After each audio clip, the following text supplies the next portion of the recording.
Seigneur, merci. Merci pour ta parole qui est la vérité.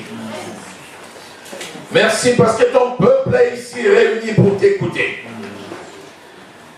Tu dis dans ta parole, alors qu'ils étaient réunis pour écouter la parole de Pierre, l'Esprit descendit sur ceux qui écoutaient la parole.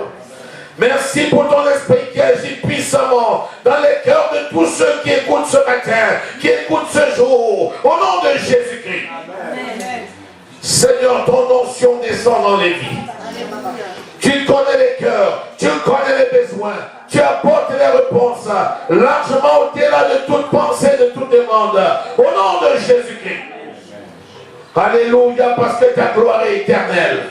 Oui, ta parole s'accomplit encore ce jour. Et nous nous réjouissons parce que tu nous amènes dans une autre dimension. Une dimension d'adoration convenable, qui soit conforme à ta volonté. Une adoration par les êtres sincères, des vrais adorateurs. Je te présente ici un peuple d'adorateurs. Oui, mon Dieu, tu parles à leur cœur, afin que dans leur langue sortent les paroles qui t'élèvent, celles qui s'inspirent de la parole de Dieu. Gloire, honneur et louange, parce que tu as fait toutes choses.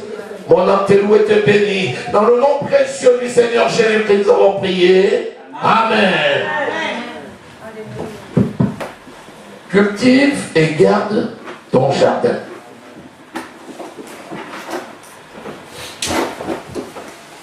Cultive et garde ton jardin.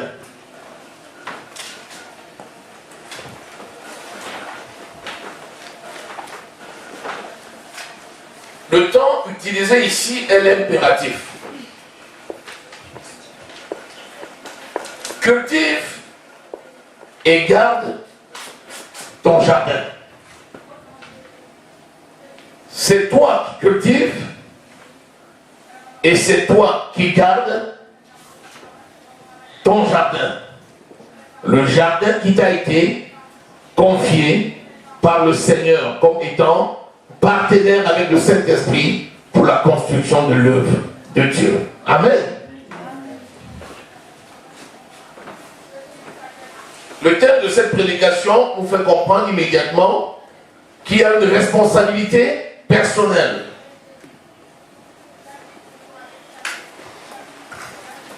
Nous allons lire Genèse au chapitre 2.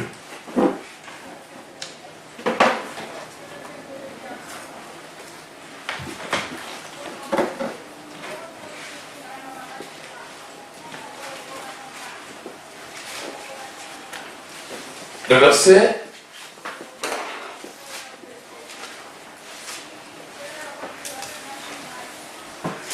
l'Éternel Dieu forma l'homme de la poussière de la terre. Il souffla dans ses narines un souffle de vie et l'homme devint un être vivant. Puis l'Éternel Dieu planta un jardin en Éden, du côté de l'Orient, et y mit l'homme qu'il avait formé. Le verset 9.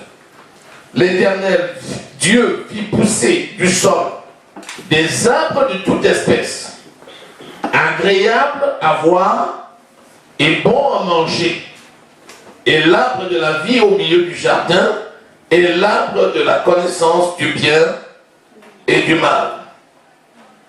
Un fleuve sortait d'Éden pour arroser le jardin, et de là, il se divisait en 4 parties. Je lis le verset 15. L'Éternel Dieu prit l'homme et le plaça dans le jardin d'Éden pour le cultiver et pour le garder. Alléluia. Dieu fit un jardin en Éden. Puis il forma l'homme. Et il prit l'homme et le mit dans le jardin afin que l'homme ait la responsabilité de cultiver le jardin et de le garder. Je suis commis par Dieu pour cultiver son jardin et pour le garder. C'est quand même une grande responsabilité. Le jardin de Dieu, moi, je le cultive et je le garde. Il l'a regardé parmi tous les hommes de la terre. Et il m'a trouvé. Amen. Afin de me confier la responsabilité de cultiver et de garder son jardin. Amen. Amen. Alléluia. Amen. Le jardin d'Éden, ici, c'est l'image du corps de Christ. Le jardin d'Éden, ici, c'est l'image du temple du Saint-Esprit. Dans le jardin d'Éden, c'est l'image de l'ensemble du corps que Dieu a bâti et il t'a donné comme commis et responsable, mais aussi c'est ton corps qui est le temple du Saint-Esprit. Alléluia. Amen. Ne savez-vous pas que vous êtes le temple du Saint-Esprit? Ne savez-vous pas que l'Esprit de Dieu vit en vous? Vous êtes le temple du Dieu vivant. Donc j'ai la responsabilité de prendre soin du jardin, de prendre soin du temple, mais de le prendre en soin selon les recommandations qui m'ont été données. Ces recommandations, c'est la parole de Dieu qui m'a été donnée et qui m'est révélée par le Saint-Esprit qui habite en moi. Alléluia. Donc, je dois cultiver le jardin et je dois garder le jardin. Alléluia. Si j'ai la responsabilité de garder le jardin, c'est parce que dans le jardin, il y a des trésors. Or, Christ vit en moi. Et en Christ sont cachés tous les trésors. Colossiens 2, verset 3. Donc les trésors sont en moi. Les trésors sont dans le corps de Christ. Ça veut dire que l'église du Seigneur regorge des trésors. Donc chaque membre du corps est un trésor. Amen. Dites Amen. Amen. Ça veut dire que si je prends le jardin en Éden, il a fait des arbres de toute espèce. La Bible dit dans Psaume au chapitre 1er que je suis un arbre planté le long d'un courton. Cet arbre porte les fruits en toute saison et son feuillage ne flétrit point. Cet arbre, c'est chaque enfant de Dieu. Amen. Les enfants de Dieu sont plantés en Éden, qui est le corps de Christ. Et moi, je suis responsable de mes frères, de mes sœurs, de l'ensemble du jardin. Parce qu'il cherche un homme, une personne qui se met à la brèche et qui intercède. Habakkuk au chapitre 2. Et dit moi, Habakkuk, prophète de l'Éternel, je montais à la garde. Je prenais mon tour de garde. Chaque enfant de Dieu a donc un appel, c'est celui de garder le jardin qu'il doit cultiver. Lorsque le maître qui a commis cette personne viendra, qu'est-ce qu'il lui dira? Premièrement, je t'ai donné la sémence. Où est la récolte? Deuxièmement, j'ai laissé un jardin qui était parfait. Est-ce qu'il y a l'ennemi qui s'est introduit? Tu avais la mission de multiplier. Parce que dans la culture, il y a la sémence et dans la sémence, il y a la multiplication. Ça veut dire que je t'ai donné un jardin qui était parfait. Je t'ai doté du Saint-Esprit qui est venu habiter en toi et qui est parfait, en sorte que tu puisses cultiver le jardin pour le multiplier. Est-ce que quand il viendra, il dira, bon et fidèle serviteur, reste dans la joie de ton maître? Ou bien est-ce qu'il dira, mauvais serviteur, tu n'en es pas digne? J'ai l'assurance que l'Éternel des armées, qui nous a dotés du Saint-Esprit, nous dira, bon et fidèle serviteur, reste dans la joie de ton maître. Amen. Amen. Proverbe au chapitre 4.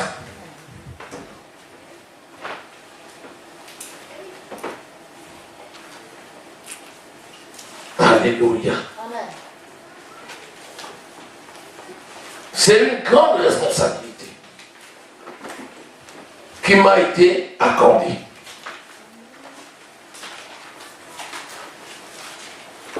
Le verset 20. Mon fils, ma fille, sois attentif à mes paroles. Prête l'oreille à mes discours. Qu'il ne s'éloigne pas de tes yeux. Garde-le dans le fond de ton cœur. Car c'est la vie pour ceux qui la trouvent. C'est la santé pour tout leur corps. Garde ton cœur plus que toute autre chose, car de lui viennent les sources de vie. Donc je suis en Éden comme étant le gardien du jardin. J'ai reçu le dépôt qui est la parole de Dieu. Cette parole est stockée dans mon esprit et la révélation de cette parole m'est accordée par le Saint-Esprit. Cette parole que je reçois, j'ai pour mission de cultiver cette parole, de mettre cette parole en terre, d'arroser la terre, de désherber la plante qui germe, de récolter une moisson multipliée, de la stocker dans des greniers, de mettre à côté la sémence et le pain pour celui qui sème. Dis Amen. Amen. Il dit de ton cœur coulent les sources de vie. Il n'a pas dit coule la vie. En réalité, les sources de vie rassemblées, c'est la vie. Mais il veut ici te dire que la vie que tu as reçue de Dieu et en abondance, c'est la vie dans tous les domaines. Amen. Ça veut dire qu'en réalité, ce dont on peut avoir besoin sur cette terre pour résoudre n'importe quel problème, c'est déjà en toi. Amen. Maintenant, c'est à toi d'aller prendre, de cultiver, de multiplier et de nourrir non seulement ton corps, mais aussi tous ceux qui sont dans le besoin. Et c'est ça notre responsabilité. Il dit cultive ton jardin. Dès lors que tu cultives et que tu multiplies, prends soin de toi et de tous ceux qui te sont accordés en partage et protège le jardin. Pourquoi? Parce que s'il y a de la bonne récolte, s'il y a du bon grain, s'il y a de bons fruits, les gens de l'extérieur vont chercher à venir s'accaparer. Tout ce qui est bon, tout ce qui est beau, le témoignage de ce matin dira, oh, un vase d'honneur, tout le monde vient le contempler. Quand il y en a qui contemplent, il y en a qui sont envieux. Quand ils sont envieux, ils cherchent à s'accaparer. C'est pour ça que plus nous grandissons dans la connaissance de Dieu, plus nous sommes glorieux, plus les attaques sont puissantes. Mais nous avons encore reçu en nous le dépôt et la capacité de garder le jardin, de préserver le jardin. Et il dit le bon berger se met à la porte et il appelle les brebis par leur nom. Les brebis le suivent, il les amène dans le vert pâturage. Il connaît les brebis par leur nom. Il les conduit dans le vert pâturage. Donc il garde le jardin parce qu'il connaît les brebis par leur nom. Le témoignage ce matin nous a dit, il n'y a pas de stérile dans la maison du Seigneur. Parce que le Seigneur a fait de nous des vases d'honneur. Donc ne dis pas, il s'agit de la responsabilité du pasteur. Non. S'il n'y a pas de stérile, Ça veut dire que dans la maison du Seigneur, chacun, même enfant, va devenir père, va devenir mère. Et si tu es père et mère, ça veut dire que tu vas nourrir de ton sein. L'enfant qui t'a été donné, tu vas le conduire et le protéger et tu vas le garder. C'est notre responsabilité de veiller donc à ce qu'il ne manque de rien dans la maison du Seigneur. Et de protéger la maison. Afin que les rats, maman Véronique aime bien dire ça, les rats et les serpents ne viennent pas habiter dans le temple du Saint-Esprit. Amen. Je t'ai laissé une maison qui était belle, qui était propre, qui était parfaite. Et quand j'arrive, il y a des trous partout. Et je trouve toutes sortes d'espèces féroces dans la maison. Ce n'est pas bien. C'est notre responsabilité de veiller et de garder, de cultiver et de garder. Ça requiert une caractéristique. Au-delà de la volonté, il faut être travailleur. Il ne faut pas être paresseux. L'esprit que nous avons reçu n'est pas un esprit de timidité, mais c'est un esprit de force, d'amour et de sagesse. Amen. La force pour dominer l'autre. Si un voleur vient dans une maison, s'il n'attrape et ligote l'homme fort de la maison, il ne peut voler. Alors j'ai la force que me donne l'esprit pour résister à celui qui viendrait comptant sur ses muscles. Alléluia. Le Saint-Esprit, c'est un esprit de force. J'ai l'amour qui surpasse tout. Qui est le lien de la perfection. Ça veut dire qu'avec cet amour, je n'ai pas de peur. Il n'y a pas de peur dans l'amour. Parce que c'est le lien de la perfection. Par conséquent, je suis absolument certain que le caractère de l'esprit me donne d'exprimer, de vivre l'amour qui est le lien de la perfection, par lequel je n'ai pas peur. Amen. Je n'ai pas peur du lendemain. Je n'ai pas peur d'aujourd'hui. Je n'ai pas peur de mon futur. Je n'ai pas peur de ce qui arrivera dans ma maison, à mes enfants, à mes frères et sœurs, à l'église du Seigneur Jésus-Christ. Je n'en ai pas peur. Amen. Parce que l'Éternel est mon berger.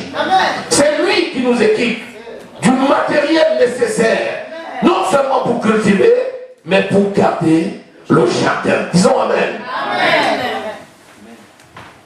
Oh, chez moi, papa. Alléluia. Amen. Il dit, le matériel que tu as reçu, c'est la santé pour ton corps.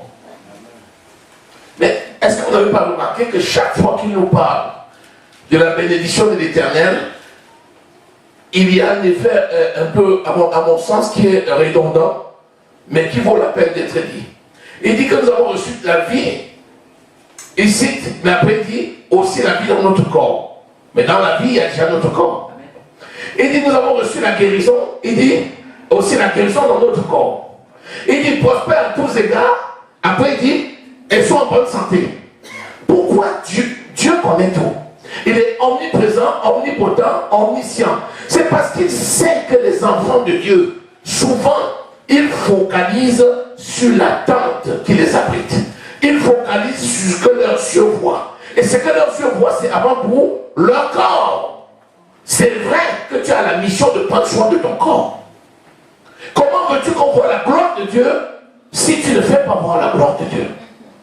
Donc, prendre soin de ton corps, tes moyens, la santé et tout, ou bien encore qu'il soit agréable à regarder beau, c'est rendre un culte à Dieu. C'est vrai. Mais au-delà de tout ça, lorsque tu ne vois plus le spirituel et que tu focalises sur le charnel, c'est là qu'il y a un manquement. C'est pour ça qu'il te rassure en disant, tu as tout, mais il dit, tu as aussi la santé. Amen. Ça veut dire que le matériel, le dépôt que nous avons reçu apporte à notre corps la santé. En d'autres termes, n'aie peur de rien. Amen. Parce que toi, tu es plus fort que toute maladie. Amen. Que toute pauvreté. Amen. Que tout échec. Amen. Que toute peur. Que toute situation. Au nom de Jésus, n'aie pas peur. Alléluia. Alléluia. Alléluia. Vous savez, là, nous sommes surpris parfois de voir ce que le Seigneur peut faire avec nous. Les yeux des gens sont tout autant surpris. Parfois les gens disent, mais comment tu as pu? Et c'est là où tu restes comme ça, tu dis, et le Saint-Esprit te dit, mais c'est moi. Tu dis, j'ai le Saint-Esprit. Mais il y a souvent un temps de latence entre la déclaration que tu fais, parce que tu réfléchis un peu, tu te dis, mais moi-même j'étais un peu surpris parce que je ne m'attendais pas. Il te surprendra toujours. Dis Amen. L'Éternel fera toujours au-delà de ce que tu peux attendre. Amen. Alléluia. Il fera toujours au-delà. Toujours. Il dit qu'il utilisera une mesure secouée, tamisée et qui déborde. Ce qui déborde là, c'est l'onction qui descend sur la barbe de Aaron, puis sur ses vêtements, et puis qui va couvrir toute la maison. C'est parce que le Seigneur que nous servons, c'est un Dieu qui donne toujours au-delà de ce que nous pouvons demander et même penser. Amen. Alléluia. Amen. Donc, dans ton cœur coulent des sources de vie. Le verset 23. Proverbe 4, verset 23. De ton cœur coulent les sources de vie. Donc, tout ce dont tu auras besoin pour préserver et garder le jardin sortira de ton cœur. Et de ton cœur, tu as la parole de Dieu. Et la parole de Dieu, c'est la réponse à toutes tes préoccupations. De ton cœur coule la solution pour tes papiers. De ton cœur coule la solution pour ta santé. De ton cœur coule la solution pour ton travail. De ton cœur coule la solution pour ta famille. De ton cœur coulent toutes les sources de vie. Amen. Alléluia. Alléluia. Les gens à Jérusalem voulaient voir un Jésus qui devait venir de très loin. Quelqu'un qui peut-il sortir quelque chose de bon de Nazareth. On dit, oh, un Messie va être ici. Souvent tu laisses ce qui est en toi, le potentiel, la capacité que tu as, et tu vas chercher la solution ailleurs. Sois conscient ce matin que c'est toi qui as été appelé, qui a été mis dans le jardin pour le cultiver et pour le garder. Dis Amen. Amen.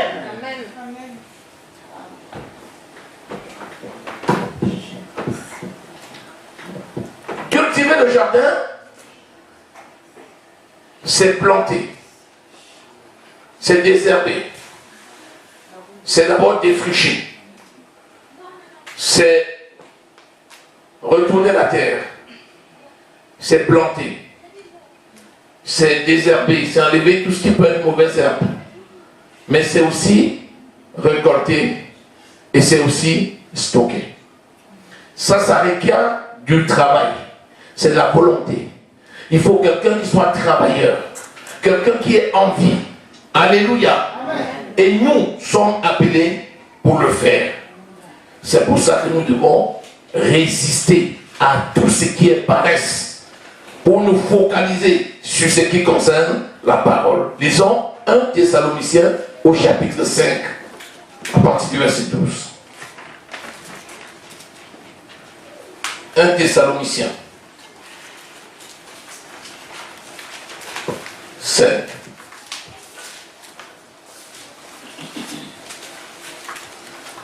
Nous vous prions, frères, d'avoir de la considération pour ceux qui travaillent parmi vous, qui vous dirigent dans le Seigneur et qui vous exhortent. Alléluia. Amen. Ayez pour eux beaucoup d'affection à cause de leurs œuvres. Soyez en paix entre vous. Nous vous prions aussi, frères, avertissez ceux qui vivent dans le désordre, consolez ceux qui sont abattus, supportez les faibles, usez de patience envers tous. Prenez garde que personne ne rende à autrui le mal pour le mal, mais poursuivez toujours le bien, soit entre vous, soit envers tous. Et soyez toujours joyeux. Alléluia. Amen. Donc, tous ceux qui travaillent sont considérés. Ayez de la considération pour ceux qui travaillent au milieu de vous, envers vous et pour vous. Si tu veux être considéré, travaille.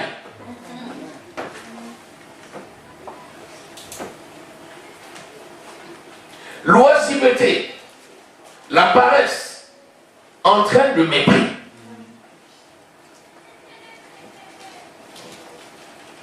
Lorsque tu réponds à l'appel du Seigneur et que tu prends ta charge et que tu t'assumes dans la joie de l'Éternel, tu es considéré au milieu de tes frères et sœurs.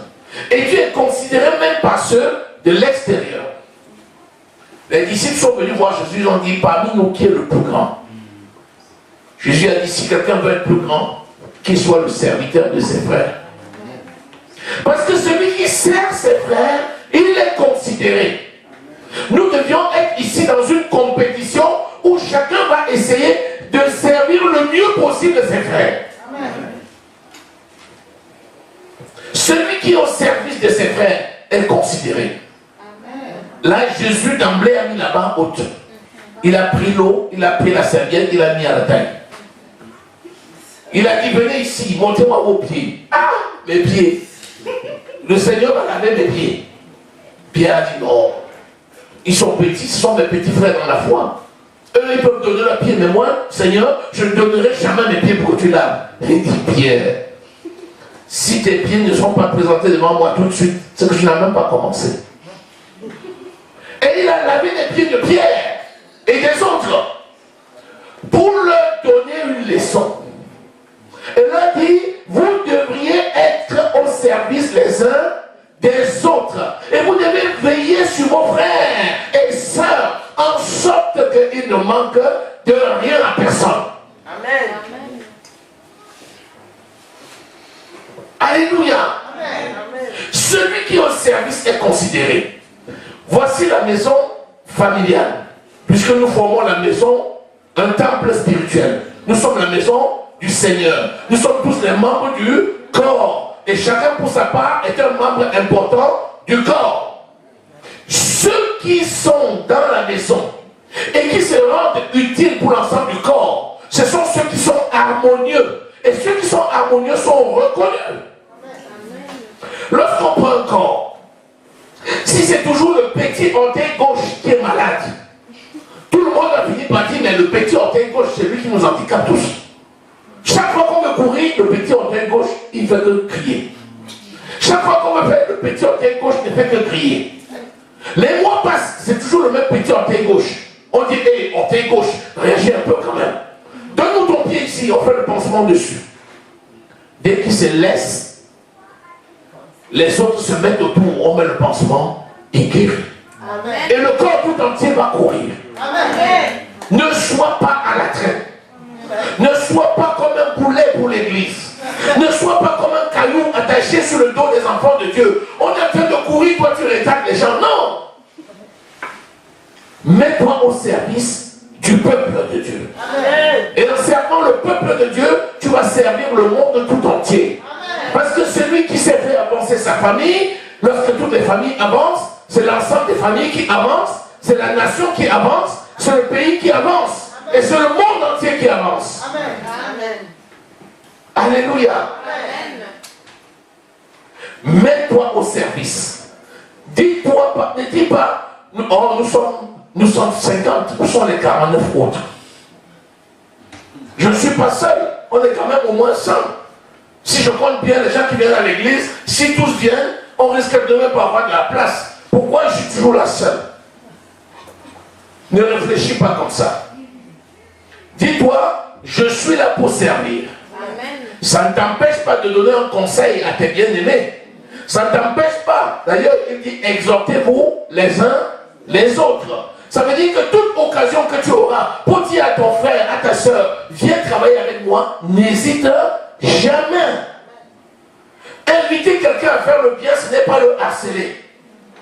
Ne dis pas à toi-même, on sait très bien qu'il ne veut pas faire, non, on le laisse tranquille. Mais l'inviter à le faire, ce n'est pas le harceler. L'inviter à le faire, c'est l'aider à passer le cap, c'est l'aider à marcher dans la bonne direction, c'est l'aider à marcher du même pas que les autres pour faire avancer l'œuvre. Amen. Alléluia. C'est pourquoi déjà une seule personne, c'est déjà grand aux yeux de Dieu. Deux, c'est encore plus grand. Le nom que nous sommes ici, nous sommes des myriades et des myriades et des myriades. Si l'Éternel t'ouvre les yeux là maintenant, tu vas voir que c'est une cité, c'est une ville entière. Amen. Amen. Parce que la Bible dit qu'un vaut 1000. La Bible dit qu'un vaut 1000. Tu peux faire le calcul. Fais un peu tes calculs maintenant. Vois un tout petit peu ce qui t'environne. Et ça, c'est ce qu'on appelle les personnes physiques. Qu'en est-il alors des myriades et des myriades des anges qui sont autour? Ne dis jamais, je ne suis pas le seul, il n'y a que moi, chaque fois c'est moi, chaque fois c'est moi. Ne dis jamais ça. Lève-toi seulement et fais le travail. Amen. Tu vas voir que plus le temps passe, plus tu deviens un modèle, plus tu es un modèle, plus les autres vont s'identifier à toi. Et les gens vont s'élever pour venir faire comme toi. Et quand ils vont venir, ils vont fédérer autour de toi. Et ils vont te dire, tu es notre chef. Parce que c'est toi qui sais comment il faut faire. Dis-nous ce qu'il faut faire. Alléluia. Amen. Et c'est comme ça que tu vas les élever. C'est tellement important d'être assidu au temple. C'est tellement important de mettre la priorité dans ce que tu fais. C'est tellement important de dire l'œuvre de mon Père au milieu de mes frères, c'est tellement plus important parce que c'est ma mission de garder et de protéger le jardin. Amen. Alléluia. Amen. C'est tellement important. Je me demande, quand on se couche le samedi, quel est l'emploi de temps du dimanche? Quelle est la chose qui t'accapare l'esprit même au moment où tu t'endors? Demain, il y a culte. J'ai l'opportunité de rencontrer mes frères et mes soeurs. C'est devenu pour toi, il y a une heure qui résonne dans ta tête. À 10 heures, je dois être en action. Je dois venir même plus tôt pour faire la tâche qui m'est confiée. Amen. Alléluia. Amen. C'est valable. Je prends cet exemple, mais c'est valable dans tous les domaines. Puisque c'est toi qui es la lumière du monde, le sel de la terre. Ce que je dis là, c'est le cas qui nous réunit ce matin. Mais au-delà de ça, c'est en tout. Tu dois être le modèle partout. C'est toi qui domine. C'est toi qui as la tête et non la queue. C'est toi qui es devant. C'est toi la locomotive. On peut attacher autant de wagons qu'on veut, tu mènes la chose à bon port. C'est toi qui amènes le train à terre. C'est toi. Tu as vu un train avec 2 locomotives? Tu dis mon train, c'est moi la locomotive. Et j'ai de la puissance suffisante pour amener autant de wagons que possible. Parce que je suis le temple du Saint-Esprit. Après toi, il y aura d'autres wagons. Et ces wagons, ça dépend de l'état spirituel de chacun. On a dit là, soutenez-vous, que les forts soutiennent les faibles. Ça veut dire que tu les prends sous ton giron et tu les conduis avec toi. Alléluia. Amen. Béni soit le Seigneur. Amen. Amen. Amen. Donc, nous voyons que cultiver notre jardin, c'est veiller. Veiller, c'est prier. Veiller, c'est aussi prier. Parce qu'il faut veiller et prier. Vous avez déjà vu un groupe de personnes spirituelles qui vivent s'ils ne prient pas? C'est pas possible. C'est pas possible. Parce que si tu ne pries pas, tu communiques avec ton Dieu comment alors? Puisque c'est la source. C'est un peu comme si tu prends une batterie, tu la connectes à une source, elle alimente la batterie. Tu peux travailler des jours et des jours. Dès que tu déconnectes, qu'est-ce qui se passe? Il reste juste la réserve qui est dans la batterie. Cette réserve va se consumer. Au terme, c'est quoi? L'appareil te dit, ah, il faut brancher, il te reste une réserve de 10%. Si tu ne branches pas, qu'est-ce qui se fait? Ouf, knockout. Ça c'est bien. Si tu n'es pas connecté à ton Dieu par la prière, tu meurs spirituellement. Tu meurs.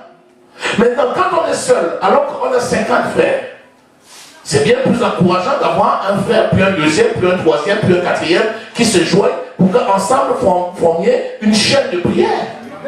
Pour rester en permanence avec le Seigneur dans la chaîne de prière. C'est à ça que nous sommes appelés, comme dit le prophète Habakkuk. Il montait son tour de garde.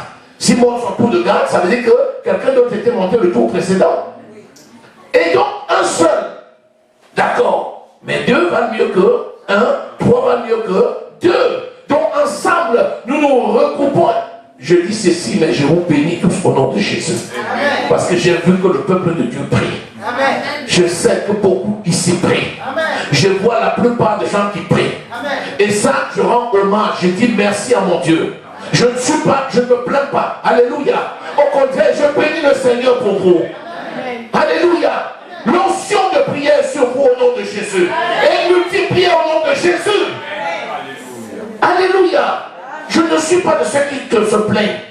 Au contraire, j'ai un peuple de sacrificateurs autour de moi. Et je suis heureux. Alléluia. Mais allons encore plus loin. Allons de l'avant. Alléluia.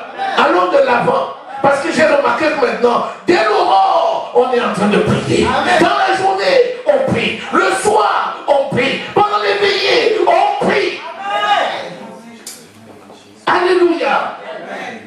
Derrière un, il y a des milliers et des milliers. Amen. Alléluia. Amen. Donc quand je dis comme ça, je ne suis pas le pasteur qui se plaint.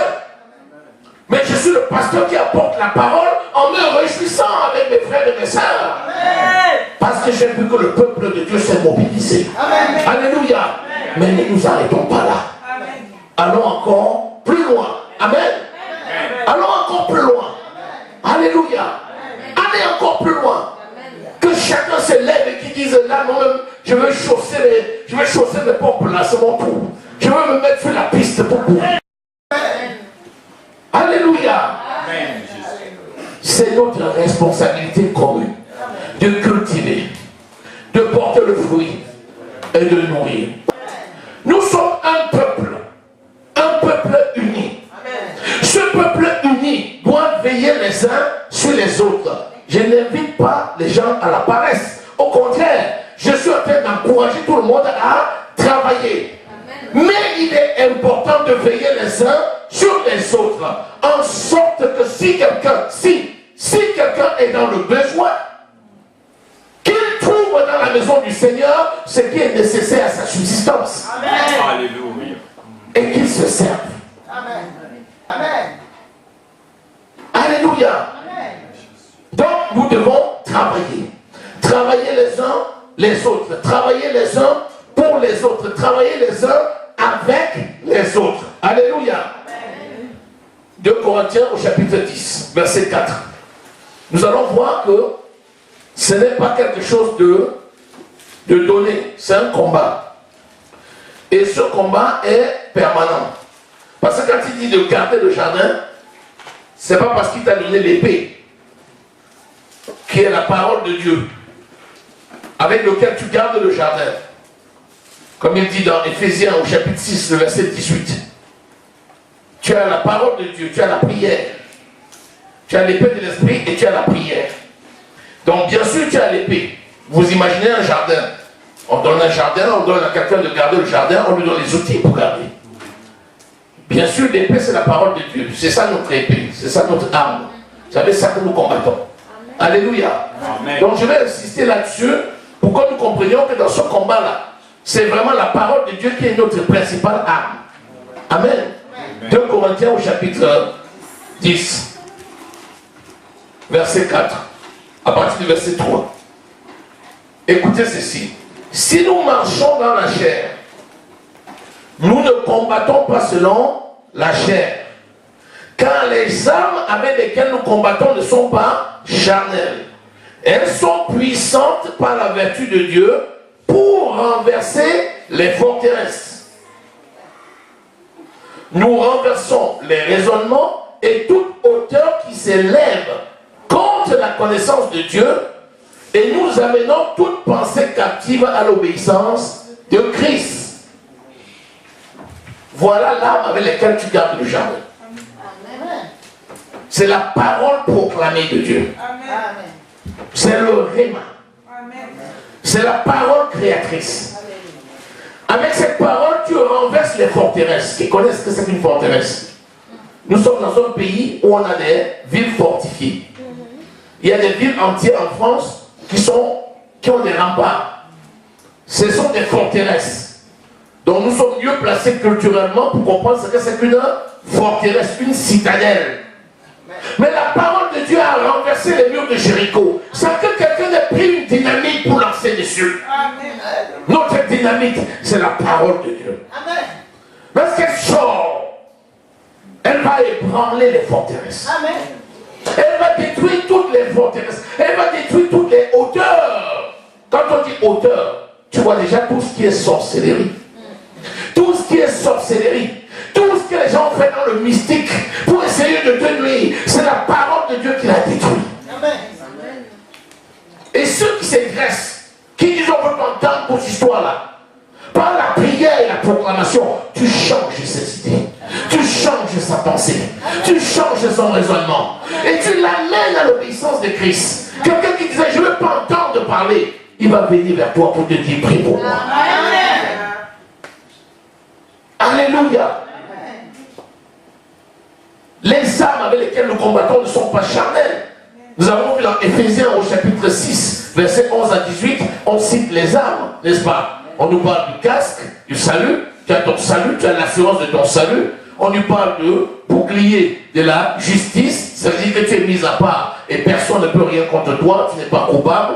On parle de la cuirasse de la justice, on parle du bouclier de la foi, c'est-à-dire avec laquelle tu vas détruire tous les traits enflammés du malin, tu as la foi que tu es enfant de Dieu et rien ne peut t'atteindre. On parle du zèle que donne l'évangile de paix, c'est la proclamation de l'évangile avec laquelle nous gagnons du terrain. On parle de l'épée de l'esprit qui est la parole de Dieu, c'est-à-dire la parole proclamée, d'abord la parole révélée, le logos, puis la parole proclamée, le réma, qui est l'arme avec laquelle nous allons briser toutes les hauteurs, toutes les forteresses.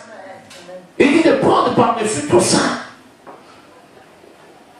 et de faire tout temps de prière, toutes sortes de prières, de supplications, avec des actions de grâce.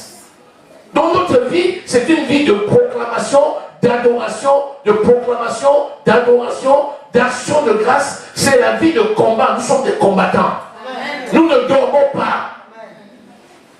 Nous combattons jour et nuit. Amen. Alléluia. Amen. Alléluia. Amen. Donc, pour garder le jardin, il faut combattre. Amen. Et pour combattre, il ne faut pas utiliser les armes du monde. Les insultes, ce sont les armes du monde. Amen. Quand quelqu'un ne peut plus rien spirituellement, il commence à t'attendre au carrefour. Tu vas voir de quoi je me chauffe. Parce qu'il t'a essayé mystiquement, il ne peut pas. Il vient dans la nuit, tu es en train de dormir, il sent une puissance, le projette, il dit, mais ce gars-là, il y a quelque chose en lui. Le jour où il vient, il t'attrape. Je vais te montrer, il veut que tu répondes. Au nom de Jésus, il tombe. Tu sais que tu as l'onction. Alléluia. La puissance qui se dégage de toi le met par terre. Vous vous rappelez? Ils sont allés dans le jardin du Gethsémani pour attraper Jésus. Quand ils sont arrivés comme ça, l'onction s'est dégagée de Jésus, ils sont tombés. Ils sont tombés. Ils sont tombés. Jésus a dit, levez-vous. Faites ce que vous avez pour dessein de faire. Mais lorsqu'il ne pouvait pas toucher à Jésus, si ce n'était pas pour toi et moi, il n'aurait pas pu toucher Jésus. Regardez Jean, il s'est mis, Jean, au chapitre Apocalypse 1, verset 17. Quand Jean a vu Jésus dans sa gloire, il est tombé. Il est tombé face contre terre, il ne pouvait pas regarder. Tellement l'onction se dégageait. C'est pourquoi les gens qui veulent t'attaquer physiquement, ils vont sentir, c'est comme un élan, c'est comme il y a quelque chose qui, c'est comme une fronde qui les tire en arrière. Il vient vers toi, il y a une fronde qui le tire. Il dit, mais on dirait qu'on a mis une fronde dans mon dos. Alléluia. Il t'insulte, il t'insulte, il t'insulte, il t'insulte, il t'insulte. Après tu souris un peu, il tombe. C'est la réponse. Nous ne rendons pas le mal pour le mal, ni l'injure pour l'injure. Mais nous, bénissons seulement. Imagine-toi, quelqu'un qui est en train de t'agresser, tu es en train de bénir. Tu dis, t'imagines ce qui se passe? Il est là, voilà, tu es ici, tu es cela. Tu dis, je te bénis. Ta journée est bénie. Le fruit de tes entrailles est béni. Au nom de Jésus, il va tomber. Alléluia. Tu opposes l'amour à la haine. Même les gens qui sont à côté vont commencer à rire. Ils vont lui dire, toi aussi, laisse tomber. Toi, tu ne vois pas que la personne est te bénie. Parce que la parole de Dieu dit que même la loi du monde n'est pas contre les bonnes choses. Lisez Galates au chapitre 5. Quand vous lisez le verset 22, 23, on dit que même la loi du monde n'est pas contre de telles choses. Alléluia. Dis, je suis un combattant. Les armes avec lesquelles je combats ne sont pas charnelles. Elles sont puissantes par la vertu de Dieu. Je proclame la parole vivante de Dieu. Et par la parole, je suis plus que vainqueur. Sur les forteresses, sur les hauteurs, sur les raisonnements, contre la parole de Dieu, je ramène à l'obéissance, par la parole de Dieu, tous les esprits captifs. Merci Seigneur. Amen. Acclame très fort le Seigneur.